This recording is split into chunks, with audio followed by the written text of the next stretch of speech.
colonial grandmother being busy with candle making, soap making, butter and cheese making, spinning, weaving, dyeing, and of course all the knitting and sewing and dressmaking and tailoring and probably the shoemaking and the millinery for her husband and 14 children. But in the 19th century, the Industrial Revolution kicked in, and families began moving to cities. The middle-class housewife stopped spinning thread and making candles, and instead focused her considerable energies on household duties that had been given short shrift in the countryside. Nurturing her children like tender little sprouts, cleaning and cooking effortful dinners.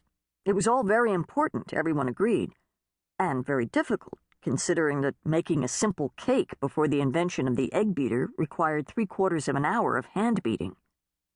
But it did not create wealth, and America was a society that had trouble taking anyone without an economic role seriously.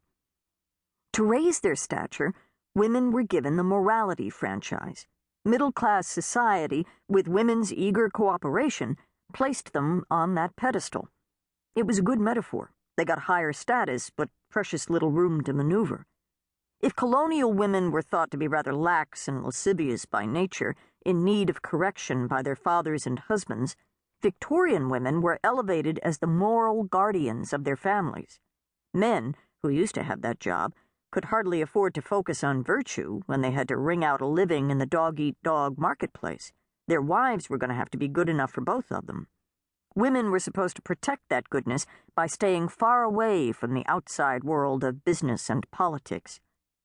"Our men are sufficiently money-making. Let us keep our women and children from the contagion as long as possible," wrote Sarah Josepha Hale, the editor of the hugely popular Godey's Ladies' Book.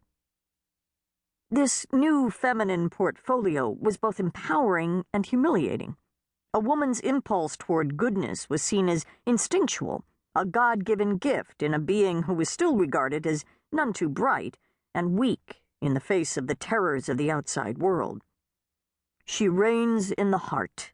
The household altar is her place of worship and service," said Dr. Charles Meggs in a famous lecture to 19th century male gynecology students. "She has a head almost too small for intellect and just big enough for love." The central point in the Western vision of sexual differences was that a woman's place was in the home, leaving men to run everything that went on outside the front door. Men provided and protected, women served and deferred. It was an ancient and extremely durable theory, but riddled with holes.